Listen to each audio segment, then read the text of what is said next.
10 years ago, Danny Gokey won the heart of a nation when his tragic backstory and triumphant voice captured the platform of television's hugely popular musical reality show, American Idol. Having since cultured a listener base who is both motivated by good pop music and spiritually minded purposes, Danny is launching his first ever headlining tour, appropriately titled The Hope Encounter. Designed to be a night of encouragement through music for people in all seasons of life, the tour will pulse the heartbeat of hope in 30 cities across the United States this fall. Amping up for the road, the man whose mantle hosts Dove Awards, Grammy nods, and gold-selling #1 hits is also disarmingly hospitable as we sat down in his home just south of Nashville to talk about his own journey from darkness into light as we dove into all things hope on this episode of CCM Magazine's Features on Film. I'm your host, Andrew Greer. Okay, so take me back. I think a lot of people, their initial introduction to Danny Gokey was American Idol. Yes. But I want to rewind before we go forward, okay, to you as a worship pastor and a worship leader. Was that an original, did you feel that was a calling? I did. I actually felt like that was the future. Okay. Was being a worship leader in that sense. I listened to a lot of gospel artists back at the time. Mm-hmm. So like I real pictured gospel? myself, real gospel. Uh-huh. Not like Southern gospel. Yeah. Talking about Black gospel. black gospel. We can just say it. Yeah, let's go there. It's good music. Yes, it is. And honestly, I pictured myself being in that vein and moving there. But I got on Idol, and it just completely changed everything. I saw how music, reached to Christian and non-Christian alike, and that's kind of when the birthing of the vision was create music that'll minister to the church, but minister to people who would never walk into church. Do you think that's a bit of kind of that pastoral heart, just in a different expression? I think so. Do you feel like you have a pastoral heart? I've been told that, but But you don't believe it? I'll tell you what, to become a pastor, it's a heavy responsibility. Yeah. And I would do it if God graced me for it, but you ain't gonna see me run to that position because, it is a lot of accountability. Well, I think most people are probably scared of that position because of how we elevate it, but a pastoral heart would not necessarily indicate you having to be in a pulpit.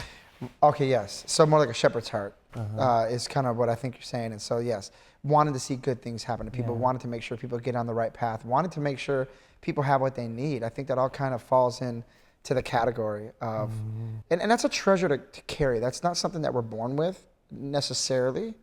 But when I think about that, though, that's why that guard your heart has so much value to me because, when you have the things of God in your heart, wanting to shepherd, wanting to take care of people, wanting to help people, that can get, just like it was put in there by God, it can be taken out there, by the enemy. So yeah, and I think about this new tour. That's some of what we want to talk about today, and even the title of it, kind of the trajectory of what the point of the tour, the focus is. We were talking earlier about how the venues that have been selected have been very strategic in selecting venues that aren't necessarily. There may be a couple churches, and you performed, of course, in everything from arenas to churches, but these are in neutral venues for the purpose of kind of jump off of that. What is the purpose and heart behind the tour? The discussion for that one was just how do we get to a neutral venue where we can kind of stir up the ground to get people from church to come, but also people who wouldn't go to church to come. And really, the vision since I've left American Idol really hasn't changed. It's morphed a little bit as we're going along. But really, honestly, the Hope Encounter Tour is we just want people to bring church and non-church alike because we want it to be that safe place, so to speak. Or it's not safe place, the neutral place, because churches are safe where places. some people will feel safer. Where they will, exactly. You're right about that because there's people who've been hurt in the church, people who have a misunderstanding of the church. Sure. And so they'll never walk in the door because they think the pastor is out to just grab all their money. And or no understanding of it, except what's in the media or... Yeah, and that's the thing. And the media portrayal of the church, it's always like the Catholic priest. Like you never get much anything outside that. You kind of never see the do-gooder of it, and that was something else about this tour. Not only, so you're inviting people or you're bringing people into an invitational space where I can easily say to a friend who doesn't know what church is not maybe interested in church, but loves music, maybe even loves American Idol, maybe even loves aspects that of you about your life and your family and your story. Okay, so they come and feel safe, but then you're also highlighting people in the local regions, right, who are already being, what's the phrase? Leaving the world better than they found it. Right, which I think is an being interesting... alike. Yeah. So, and that's not necessarily what we celebrate, like we're talking about in the media. So you're giving this. yeah, we're trying to picture give a of hope. platform because I feel like that's the next phase of my ministry. You know, the first phase, started, with the music career part. But there's this next phase where we're having this contest called Better Than I Found It contest. And it's all about nominating people in your area who are doing things that are changing their communities, whether it's big or small. It doesn't matter the size of it. What really comes down to is doing good and nominating that person. That person can get free tickets, and the one who nominated them can get free tickets as well to the show. We're gonna highlight the winners in each city. But to me, that's an important thing because I feel like, there's a scripture verse that has been influential to me. Let your light so shine before men that they may see your good works and glorify your Father in heaven. So when you want to let your light shine before men, you have to go into the world, because it didn't say let your light shine before the church, before men. And so that's another part of the neutral venue and the next phase of the ministry of the Better Than I Found It piece that we're launching pretty soon here. All these things are coming together to create, I believe, something to go into the dark places and cast the net. It's all about Jesus, though. It really is all about Jesus.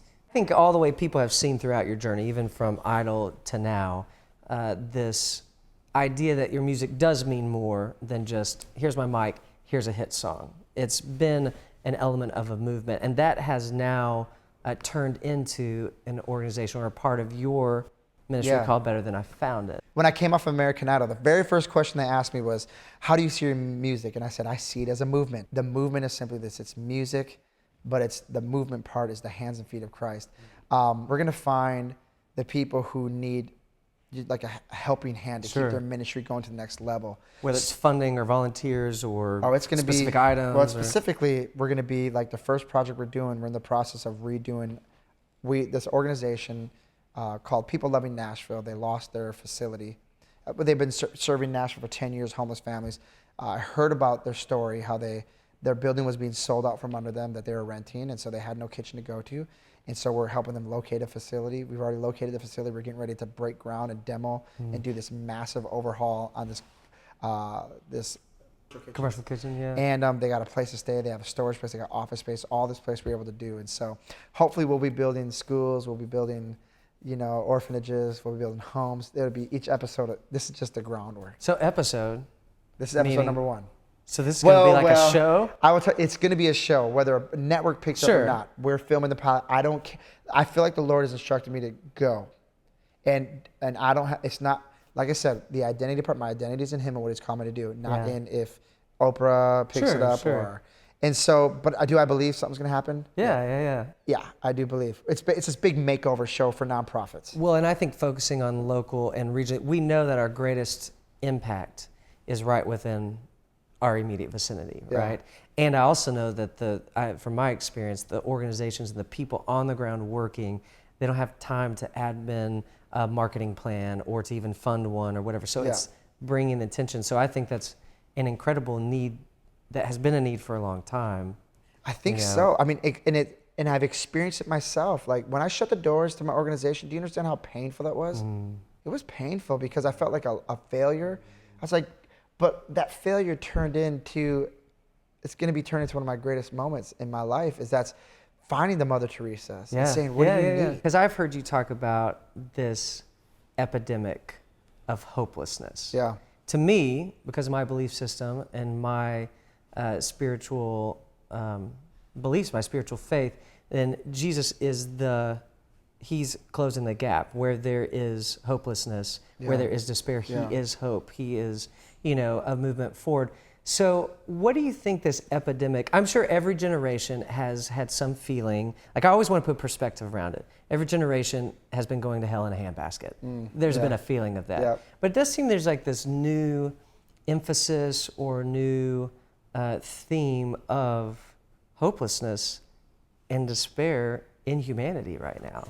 There is, and I think we can't ignore the scriptures where Jesus did say that, like, the tribulation period, the end times, and I know that's a scary term, but we're closer to the end than we've ever been. I mean, that's just mathematically, that's just what it is. It's just logical, yeah. But he did say that there was going to be, like, the enemy was going to increase his like launch of attack on humanity. And man, that has come in the form of depression and hopelessness, anxiety. I think there's factors that have poured into it. I think social media we've become more narcissistic than we've ever been, so more self-focused than we've ever been. Sure. And I think that's the demise of a culture as a self-focused. But man, I mean, you heard recently about the pastor of the Right, in church. California. And I was looking at this up. He was on a series. He had launched a series called Hot Mess. And this series was talking about things that people don't talk about in the church: depression, anxiety. And he said, I saw a video. Said whether you cause it yourself or someone else caused it in your life, it is a real thing that we don't talk about in church enough. And apparently, this man battled with this for a long time, and he gave into the wrong voices. And I think that's part of what this tour is trying to accomplish, is that we want the right voice to be influencing people. That's why we're telling people, bring someone to the show, invest some, I, as a person who struggled with anxiety and depression myself, and I mean, more times than I want to admit, and I've had, this year has been just a year of reckoning of that, of wow, this is a issue that I've kind of stuffed down for quite some time. I want to talk about that on stage, because it was 10 years ago this year that someone pulled me out of bed after I just lost my first spouse. And he called me up and he was like, "What are you doing?" And I said, "I'm nothing." He's like, "Get ready. I bought you a ticket to go to a night of hope with Joel Osteen." I was like, "I don't want to go. Too late. You're coming."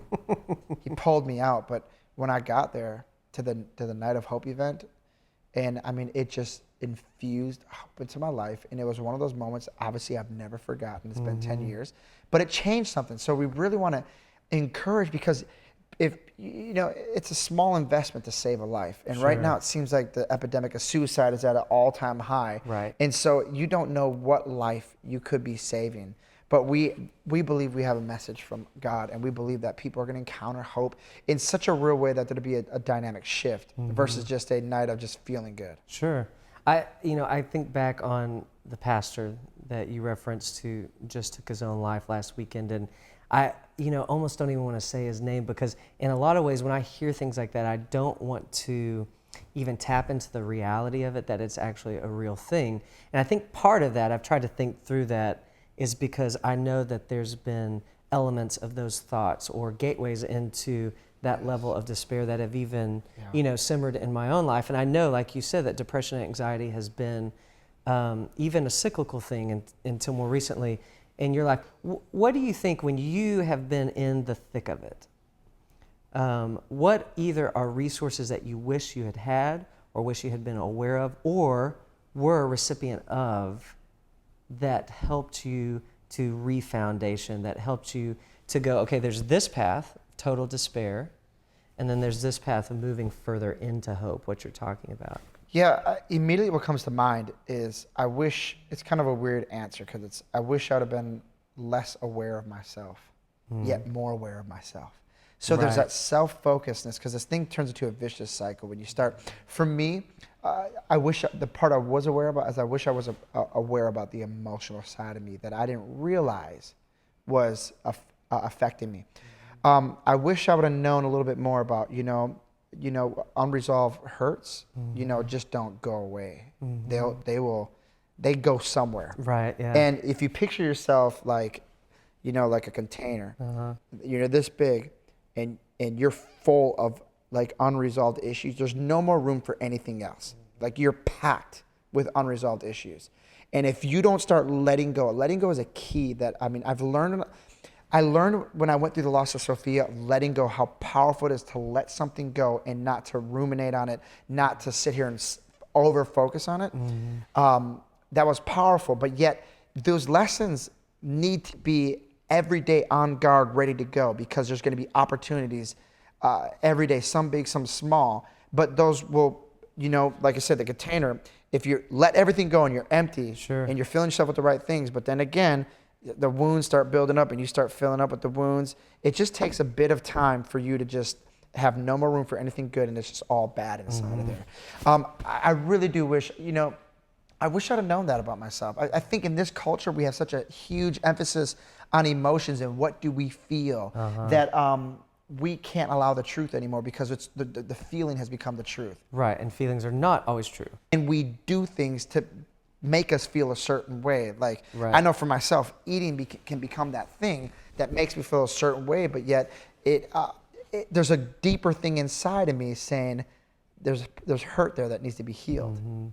I wonder if, like, when I hear you talk through all this, I wonder if there's more than an epidemic of hopelessness, if maybe part of our epidemic is identity. I mean, you think about your career and what you do to provide for your family in this household. I'm sure it's very easy. I think we all struggle with this. I think from a performance aspect, I mean, if you're stuffing too much and then one day you don't sing like you like to sing one night, that could be the thing that blows the lid. And that's all identity, you know? Man, that's interesting. It is an identity issue because it's like, who are we apart from this? Yeah. And I think that needs to be established before we get in this. And I know looking back at my life, God really established my identity through the years. But I feel like the biggest warning I want to give people that I've known about myself is that you just don't learn these lessons and move on. Life still happens, and you need to be guarded and every day apply those lessons. The lesson that got you through the loss, the lesson that got you through the addiction, the principles that got you through this part of your life, you need to keep those at hand because you're going to be presented with the opportunity to be in that same... Sure, to go right back in that same cycle. But there's something that happens when you get older where you feel like, I think I just want to coast right now. I think I just want to relax. I've fought enough battles in my life. And that was, I think, one of my things that I have to be very aware of. Be on the offense. Because the enemy is looking at you, he's looking at me. He's done it to a million times people stronger than you and I. And so we must be aware because the enemy is like a roaring lion seeking whom he may devour. And I think we tend to forget that. So how do you remain guarded without giving into total fear, isolation, like blocking yourself off from the world? Yeah, and I think that's the other side of it is we don't have to go to those extremes, but I think it's the principles that got us here. Like, because I remember going through church, and I remember the principles of prayer, the principles of fasting, the principles of studying the Word, the principles of putting on the armor of God, the principles of, like, these things never get old. These are the things. I think if you go to the extreme of trying to hide yourself from the enemy and trying to run from fear, that you're not applying the principle of God's Word. Right. You're trying to do the whole thing where you escape the pain. You're trying to avoid the conflict. You're trying to, and the enemy's going to find you right where you're at. Walls and doors don't block him. You know what I mean? Yeah. But I think that's a great point. Is you can't run away from this. Sure. We've been born into this battle. You know what I mean? And you don't get a choice to fight. It's either you fight or you die. But. And that sounds a little bit extreme, maybe, and I'm sorry if it does. But what I'm saying is, those opportunities when you fight, you get to increase, and you get to take more territory, Sure. and you get to be used more by God, and your life gets more meaning. Like, it's just not fight or die. There's freedom in the fight because what hopefully I'm doing is surrendering. I can't win this fight, but I'm in the fight, so I'm surrendering deeper to. And plugging into the source. Fight. What is the source? Basically, we can do nothing on our own. This tour specifically, Hope Encounter, and the fact that for you, just let me speak into this for a second. For you as someone who is an artist and therefore identity is in performance to some degree, at least how you identify with your work and stuff, it's like what we were talking about right before we started rolling, that you are more than a voice. And perhaps this is part of that, because you could just showcase your voice, but what you're doing with your voice is you're showcasing the voice of others and the voice of hope. Yeah. And so I think that is part of any of our line of work and any of our families, and that is our opportunity, is to take what our gifts are, what our talents are, and to apply those. So you say, I don't know if I have a pastoral heart or not, and maybe you'll never be a preacher, but this tour is proof of a pastoral heart, I would say. And I appreciate that, and I want to guard that. I never want to lose the passion for people, because that's what life is about. And I want to use this tour to, like you said, I want to use it to be a voice, and we're believing that God's going to set people free. We're believing that those lives are going to be saved, literally saved. Like, people are going to say, I'm going to give life a second chance. I'm not going to take my life like I was planning. We believe it's going to shift something in the brain and lead people to right resources to get themselves into a better place emotionally, and get people refocused. And we really just have that. We just really desire that people partner with us and bring people and bring themselves, like, invest in it. It's a very small investment. compared to going to a counselor and a psychologist, this is a ticket is very, very inexpensive. Yes, it's and to have a shift in mentality, like that's what I love about church so much. Like church is a free place to go to get a shift in the way you think, so you can shift the way your life has been going, shift it from bad to good. And I think this is kind of the same kind of thing, because I've been to the counselors. It's not cheap. Yeah, I know. It's good to stick to the free principles in the Bible so you don't get back to the dark places. Yeah, sure. I mean, it's what you were singing earlier. This is how I fight my Yep. battles. This is how we do it. Yeah. I love it.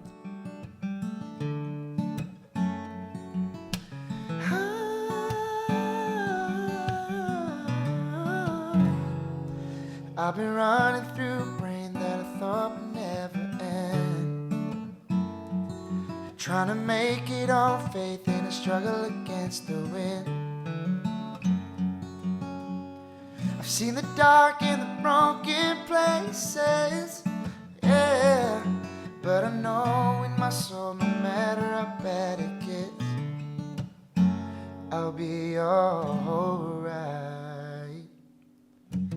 There's hope in front of me, there's a light, I still see it, there's a hand still holding me, even when I don't believe it, 'cause I might be down, but I'm not dead, there's better days still up ahead, even after all I've seen, there's hope in front of me, yeah.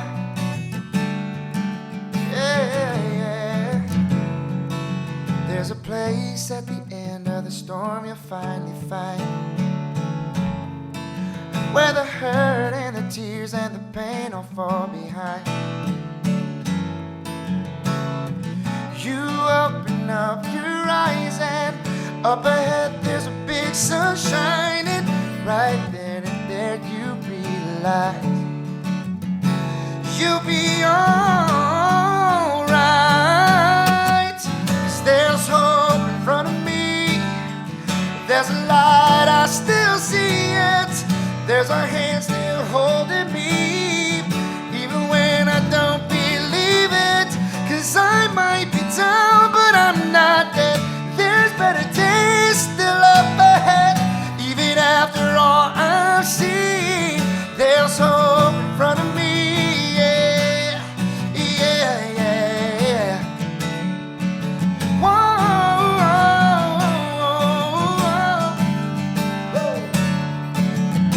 there's a hope still burning, I can feel it rising through the night, and my world's still turning, I feel your love